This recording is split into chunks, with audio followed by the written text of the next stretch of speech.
Once again po, give us applause to Tatay Rinante. Take it away, Tatay.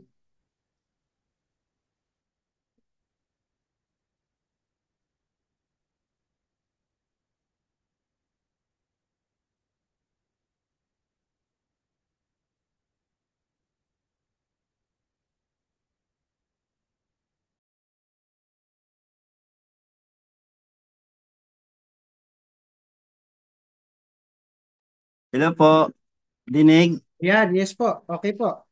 Nawala Okay internet. na, okay na po, Thank you, Tatay. thank We you, can thank hear you you, po. thank you. Mark, ikaw ang magkukuhan, ikaw ang magkukuman. Sige po. Okay po. Ah, salamat. Allowed me muna to prayer, ano. Lord, maraming salamat sa hapon na ito.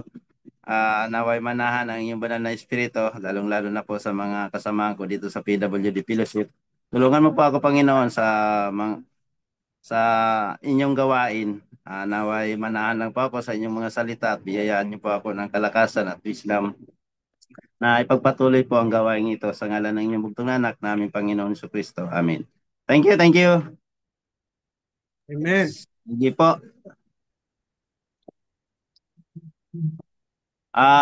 Atin po pag nilay-nilayan sa hapon na ito ay buhay at kaluluwa. Yes, sabi nga po sa Genesis chapter 2 verse 7. Ngayon,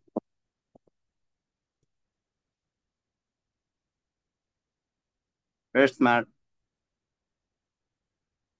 yon. Ano ang kaluluwa ng tao? Mababasa natin dyan, hindi masyadong malinaw sa Biblia ang kalakasan ng tao. Ngunit mula sa pag-aaral ng salitang kaluluwa, sa paggamit nito sa kasulatan, maaari tayong makabuo ng ilang konklusyon sa isang simpleng kahulugan. Ang kaluluwa ang sangkap ng tao na hindi nakikita o nahahawakan. Ito ang sangkap ng bawat tao sa mundo na nabubuhay na walang hanggan pagkatapos na mamatay ang katawang lupa. Mababasa natin dito kalakasan ng tao na ramdaman nyo ba na ako once upon a time na nagkaroon ng baha dito na hindi ko lubos maunawaan kung ba't nabuhat ko yung isang bagay na mabigat na ako lang mag-isa na aakyat sa taas. Yun ang masasabing kalakasan ng tao na nanggagaling sa ah, kaloob-looban na biyaya ng Diyos sa bawat isa sa atin na nagbibigay ng kalakasan na hindi natin lubos akalain na magagawa pala natin yung isang bagay na hindi nating kaya nang ibalik kung sa normal na pagkakataon dahil nang ibaba na namin nagpatulong na ako ng dalawang tao. Kaya nga yan ang kalakasan na nanggagaling sa pinaka kaloob-looban natin na biyaya ng Diyos. Next, Smart.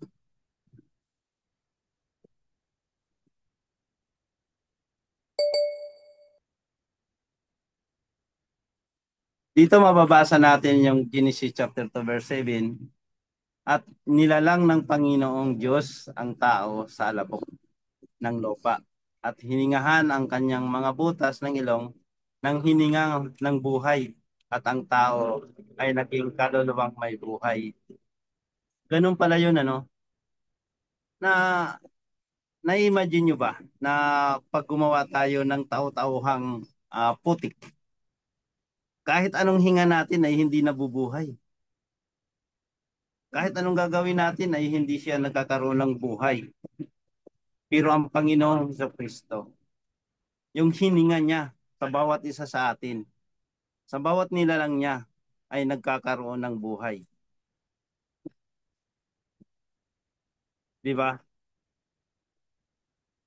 ang buhay na yan ay binigay ng Panginoong Jesucristo sa atin. Di ba? Nasa umpisa pa lang ay talagang ah, biniyaya ng Diyos. Sabi nga, sa alabok ng lupa at hiningahan ang kanyang butas ng ilong. Dito, hiningahan. Sino ang naghinga? Ang Panginoon. Diba? Ang Panginoon Diyos. Isipin niyo po, alabok ng lupa, hiningahan, nagkaroon ng buhay. At ang tao ay naging kaluluwang may buhay. Diba? Kahanga-hanga po ang gawa ng Panginoon. Dakila po sa paningin ng Diyos. Bakit? Ngayon tayo kahalaga sa Kanya. Siyempre, dahil tayo ay Kanyang mga anak. Mahal niya tayo. Mahalaga tayo sa Diyos. Dahil ginawa tayo niya ayon sa Kanyang wangis. Di po ba? Sabi nga, kung lagi niyong papanood yung mga pastor, bakit nga ba tayo kawangis ng Diyos? Hindi tayo naging kawangis ng mga hayop. Hindi tayo kawangis ng mga ibang nilalang ng Diyos. Dahil po, lubos ang pagmamahal ng Diyos sa bawat isa sa atin. Lubos ang kanyang pagtitiwala na tayo ang binigyan niya ng buhay na walang hanggan. Lubos ang kanyang pagmamahal na kahit na anong mang kasalanan natin ay kanya tayong biniyayaan ng buhay na walang hanggan. Sabi nga po dyan sa Ecclesiastes chapter 12 verse 7, ang alabok ay mauwi sa lupa gaya ng una. At ang diwa ay babalik sa Diyos na nagbigay sa kanya. Kung ibig sabihin, 'di ba? Pag kinuha na ng Diyos ang kanyang hininga sa bawat isa sa atin, yung katawang lupa natin ay babalik lang sa alabok. Di po ba? Babalik at wala ng buhay. Pero yung kaluluwa na binigay ng Diyos sa atin, yun ang magpapatuloy na magkakaroon ng buhay na walang hanggan. Buhay na mayroong kasaganahan. Gusto ba natin yon? Siyempre, lahat naman tayo gusto yon na magkaroon tayo ng buhay na ganap at masagana sa piling ng Poong May Kapal, sa piling ng Diyos na gumawa sa atin. Dahil napakabiyaya po ng bawat isa sa atin na nananahan at pumupuri sa mga gawa ng Diyos sa buhay ng bawat isa sa atin. O nga, marami tayong pagkukulang, marami tayong mga kasalanan, marami tayong mga gawa na hindi ka nais-nais sa mata ng Diyos.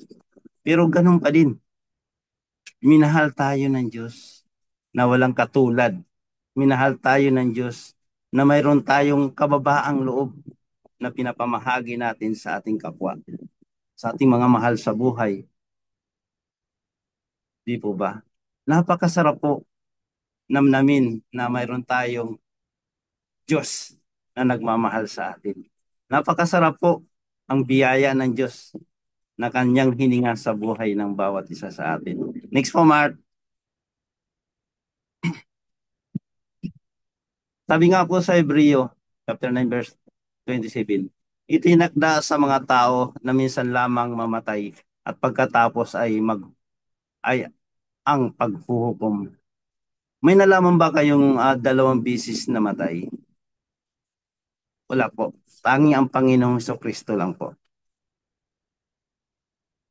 Itinakda niya na ang bawat tao ay mamamatay. Pagkatapos, yung kaluluwa niya ay haharap sa Panginoong Jesucristo. Yun po ang paghuhukom. Marami pong mga tao sa mundong ito na talaga namang pinaghandaan yung kamatayan panglupa. Which is hindi naman po masama. Kasi siyempre sa atin, gusto natin na yung maiiwan natin ay hindi mag-isip, hindi magkakaroon ng problema, at walang alalahanin. Di po ba? Pero tanong, ganun din po ba ang paghahanda ng kanilang kaluluwa sa hukuman ng Diyos? Di po ba? Kasi andyan na lahat, naihanda na lahat. Yung katawan lupa, kung saan siya dadalhin, kung ano yung kulay, lahat-lahat nakahanda na. Pero praise God, naway ganun din ang paghahanda niya sa kanyang kaluluwa na haharap sa Panginoon. Yung paghuhukom. Dahil wala na po eh. Hindi mo na po mababawi kung ano yung ginawa mo. Hindi ka na po makakapaghingi ng kapatawaran kung ano yung mga kasalanan mo. Dahil wala na po eh. Paghuhukom na po yun eh. Di po ba?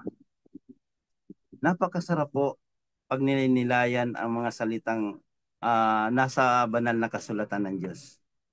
Napakasarap po na malaman o alamin natin yung katotohanan na gawa ng Diyos sa buhay ng bawat isa sa atin.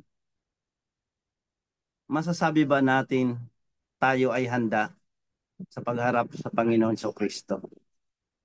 Praise God po. Dahil tayo ay nag-aaral ng salita ng Diyos at nananahan sa kanyang mga banal na salita. Alam po natin to na hindi lang po ito ang kamatayan, hindi lang po ito ang katapusan. Mawala man po yung katawang lupa na to, praise God, at mabubuhay ako sa piling ng ating Panginoong Kristo na mapayapa at masagana po. Sabi nga po, may kapansanan ka man dito sa lupa, pagbalik natin sa langit, wala na po yan lahat. Praise God, di ba? Wala na po, wala na po, hindi po natin dadalhin kung ano man po ang mayroon tayo dito sa mundo. Kung tayo man po ay may mga saklay o aparato na kasama sa kasama natin, praise God po. Dahil sa biyaya ng Diyos, sa piling ng Diyos, maginhawa po. Mapagtagumpayan po at maranasan po natin ang kaginhawaan sa piling ng poong may kapal. Kaya nga po, kung pagnilay-nilayan lang po ang mga salita ng Diyos na ito, pagkatapos ay ang paghuhukom, makikita po natin yan. Dito po sa Mark chapter 8, verse 36. Ano ang mapapala ng isang tao kung mapasa kanya man ang lahat ng bagay sa mundo? Pero mapapahamak naman ang kaluluwa niya. May pangbabayad ba siya para mabawi niya ang kanyang buhay? May ganun po ba? Hindi po.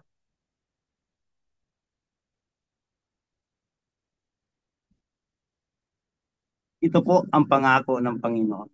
Marami po tayong nabasa sa Biblia, sa mga Israelita. Hindi po masama kung magkaroon ka ng kayamanan, magkaroon ka ng kasaganahan sa buhay. Dahil yan po ang pangako ng Diyos sa bawat isa sa atin na magkaroon tayo ng kasaganahan. Di ba sa Genesis chapter 1 verse 27, humayo kayo at magpakarami at pangalagaan nyo ang mga bagay na gawa ko. Pangalagaan natin. Iayos natin. Sana kung mayroon tayong kasaganahan, wala na itong piro. Hindi na tayo mapapahamak dahil marami din po tayong mga kasamahan. Mayroon sila, kas masagana sila, pero wala po yung kapahamakan na nangyayari sa kanya. Bakit? Dahil sumusunod po sila sa biyaya ng Diyos. Naaayon po sa kanya, kaluwalhatian ng Diyos, ang kanilang mga gawa, biyaya. Di ba sabi nga po, obedience means blessing. Ang pagsunod po sa Panginoon, dahil lahat mo naman po ng bagay na gawa ng Panginoon ay kailangan pangalagaan natin. Dahil yan po ang nakasulat sa banal na kasulatan. Pangalagaan, hindi natin ariin. Hindi naman sa atin po yun. Sa Panginoon. Lubos mo natin maunawaan at maintindihan na ang lahat po ng bagay dito sa mundo ay pansamantala po lamang. Lagi po natin yan nababasa o naririnig sa mga salita ng mga pastor o mga pare man. Lahat po ng bagay sa mundo ay baliwala. Di po ba? Di bali na, wala akong kayamanan, di bali na, wala akong sasakyan, basta't may Diyos ako sa buhay ko. May Diyos tayong lahat na nagpapagalaw sa atin. May Diyos tayong lahat na nagpapakilos sa atin. Oo, mahina yung kaliwang parte ng katawan ko, pero malakas po ang kalooban ko. Malakas po ang presensya ng Diyos. Ganun din po sa atin lahat. Oo, lahat tayo may mga kapansanan, pero lubos po yung ah, kalakasan ng ating mahal na Panginoon sa Kristo na biyaya niya sa atin. Nakakaunawa tayo, may pagmahal tayo, may pag-unawa tayo sa kapwa. Next po, Mark.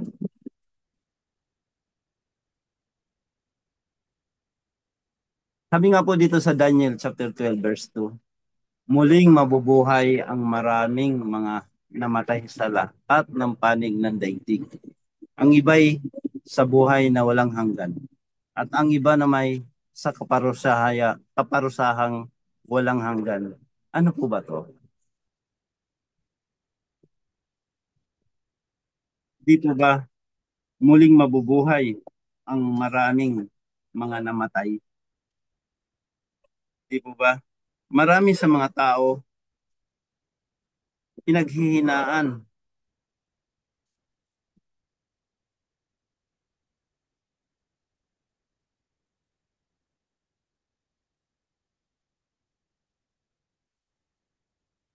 Lahat naman tayo ay darating sa hantungan ng buhay natin. Lahat naman tayo ay magkakaroon ng ending ang buhay natin. Pero ano itong mabubuhay? At ano itong mapaparusahan? Ibig sabihin, ang mga kaluluwa natin pagdating sa hukuman sa presensya ng Diyos ay magkakaroon ng kaparusahan. At ang iba ay magkakaroon ng buhay na walang hanggan.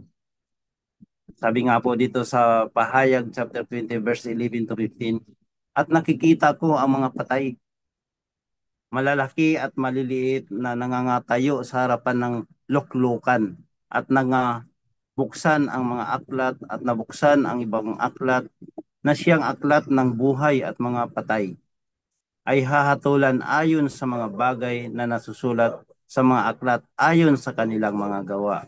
Wow!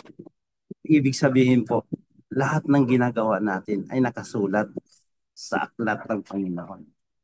Di po ba? Isang pindot lang natin, alam na kagad natin kung ano yung hinahanap natin. Isang search lang natin, nakikita yung Panginoon. Ano po ang ginagawa natin sa buhay natin sa lupa? May nakasulat pa ba doon na ginawa nating masama? Wala po tayong ligtas. Dahil lahat po, sabi nga, pati na yung tibok ng puso o iniisip mo pa lang ay alam na ng Diyos. Yung paghuhukom po, lagi ko itong narinig sa mga matatanda. Sige, kumain ka ng gusto mo kasi maliit ka pa, matagal pa ang buhay mo. Hindi totoo po yun. Hindi ba nakikita natin dito? Malalaki at maliliit. Ibig sabihin matatanda ka man o mga bata pa ay nawawala ka agad. Di ba? Isipin mo, pagbukas ng aklat, wala yung pangalan mo. Saan mo hahanapin? Pagbukas ng isang aklat, wala pa rin yung pangalan mo. Saan mo hahanapin? Kung wala ka po doon sa mga aklat nangabuksan, saan ka pupunta? Kaparusahan po. Walang hanggang kaparusahan. Doon ang tuloy ng inyong kaluluwa. Doon ang tuloy. Dahil hahatulan tayo ayon sa ating mga gawa. Next po, Mark.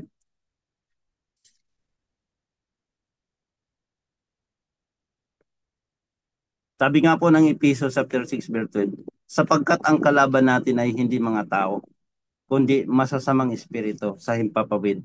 Mga pinuno, may mga kapangyarihan at mga tagapamahala ng kadiliman na mamayani sa mundong ito. Yes, pag ang isang tao nakapanakit sa iyo, masasabi mo bang gawa yan niya? Ang kalaban natin ay hindi natin nakikita. Kung nabasa nyo ang buhay ni Job, ito yun. Hindi niya alam, di ba? Pero praise God na tayo ay nagbabasa ng banal ng kasulatan ng Diyos. Alam natin to, na hindi natin nasasadya nakakagawa tayo ng masama sa ating kapwa. Nagkakasala tayo dahil simula pa lang, mga ninuno pa lang natin ay nagkasala na. Praise God at nilay-nilay tayo ng mga salita ng kung may kapal, nakapagbasa tayo ng kasulatan, ng banal na kasulatan, at alam natin, nagagabayan tayo nito. Sabi nga po sa 1 Peter chapter 5 verse 8, ang diablo, ang kaaway ninyo, ay parang leon, umaatongal at aaligid-aligid na naghahanap ng masisila. Huwag kayong matatakot sa kanya at magpakatatag kayo sa inyong pagmananampalataya sa Diyos. Tulad ng alam ninyo, hindi lamang kayo ang nagtitiis ng ganitong kahirapan, kundi pati ang inyong mga kapatid sa buong daigdig. Diba? Kung nakapanood kayo ng palabas ng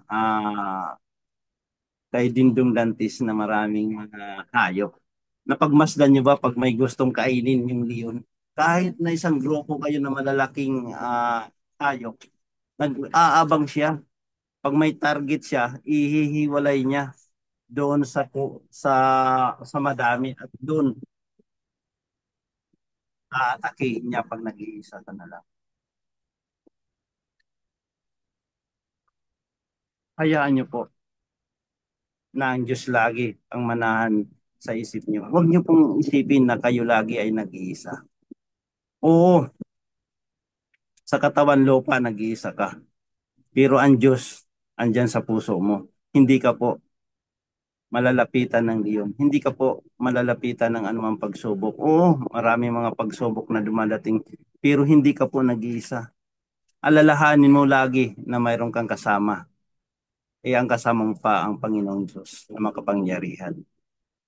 Ang kasama mo pa ay ang nagbigay sa iyo ng buhay na walang hanggan. Di ba napakasarap na hindi tayo natatakot na kahit may mga pagsubok, mga problema, may kung ano-anong mga circumstances na hindi natin inasahan, darating at darating sa buhay natin. Pero may Diyos tayo eh.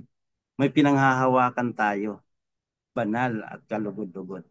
Next po, Mark.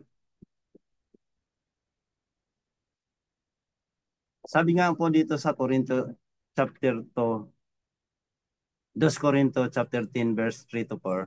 Kahit na namumuhay kami rito sa mundo, hindi kami nagkikipaglaban sa mga kumukontra sa katotohanan ng ayon sa pamamaraan ng mundo. Sa halip, kapangyarihan ng Diyos ang aming armas. Iyon ang aming ginagamit na panlaban sa mga maling katuwiran ng mga tao, mapagmataas at ayaw maniwala sa mga turo ng Diyos. Wow! Di ba? Napakasarap na kahit na may kumukutya sa'yo, kahit na may nag-aapi sa'yo, andun ka pa rin. Payapa at sinusunod ang kautosan ng Diyos. Ano ang armas mo? Ano ang magagamit mo? Kundi ang salita ng Diyos. Ang pagmamahal ng Diyos. Unahin niyo po ang magmahal. Unahin niyo po ang pagmamahal ng Diyos na binigay sa inyo. Malalagpasan niyo po to. Oo, maraming mga nangungutya, maraming mga pagsubok, marami kang naririnig. Sa halip, intindihin mo po ang pagmamahal ng Diyos sa iyo. Intindihin niyo po ang pag-aalaga ng Diyos sa iyo. Ang paggising mo pa lang sa umaga, biyaya ng Diyos. Gamitin niyo po na panangga ang salita ng Diyos sa kung ano man pong balakid o ano man pong harang sa mga dadaanan natin. Napakasarap po na ipagkatiwala natin sa Diyos ang lahat naman nangyayari sa buhay natin. Dito sinabi nga ni C.S. Lewis, wala kang kaluluwa. Ikaw mismo ang kaluluwa. Ikaw ay kaluluwang nasa loob ng katawan. Sa ibang salita, ang pagiging tao ay hindi nakasalalay sa pagkaroon ng katawan. Kaluluwa ang kailangan upang maging tao. Dito sa mundong ito, ang proseso ng tao ay gusto yung kayamanan. Gusto lahat. Pero ang proseso ng Diyos ay ang ating mga kaluluwa. Nanaway magkasama po sila. Nanaway kung ano yung panlabas mo na nakikita sa inyo ng mga tao, ganun din po yung pangloob. Hindi lang po tayo nagsasalita ng mga bagay na may kabuluhan, bagkus ginagawa din natin ang mga bagay na kabuluhan ng Diyos.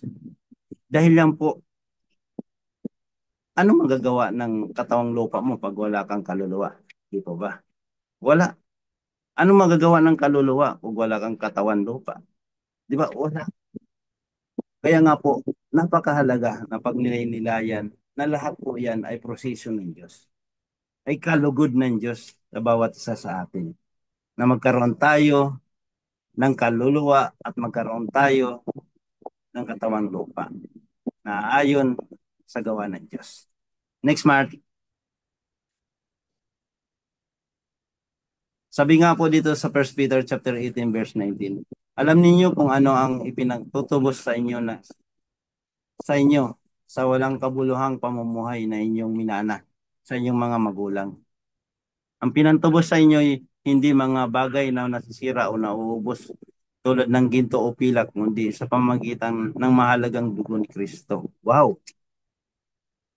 Di ba? Hindi tayo tinubos ni Kristo sa mga bagay-bagay lang na gawa niya. Tinubos tayo ni Kristo sa pamamagitan mismo ng kanyang dugo. Napakahalaga po. Di po ba? Napakahalaga na tayo ay ginamitan ng dugo para tubusin ng Panginoon sa Kristo. Walang kupas, walang mintis, at banayad na dugo ng Panginoon sa Kristo. Next po, Mark.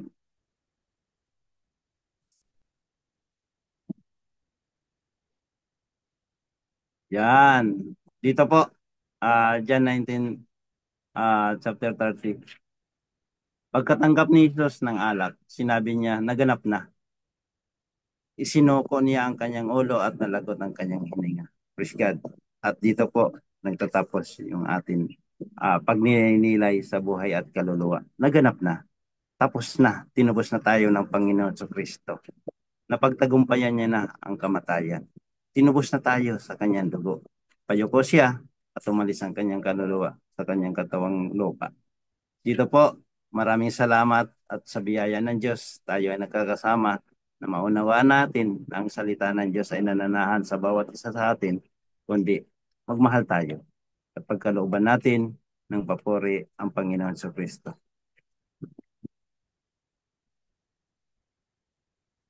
Dito po, nagtatapos ang ating devotion. Ako po ay taos-pusong manalangin muna. Lord, salamat po sa biyaya ng pagkakataon, biyaya ng oras na pinagkaloob mo sa bawat isa sa amin at ang inyong mga banal na salita at naway manahan ito sa puso at isipan ng bawat isa sa amin na aming pagnilay-nilayan at aming isakatuparan ang iyong pagtubos, ang iyong dugo na itinubos mo sa aming mga kasalanan. Salamat po, Lord.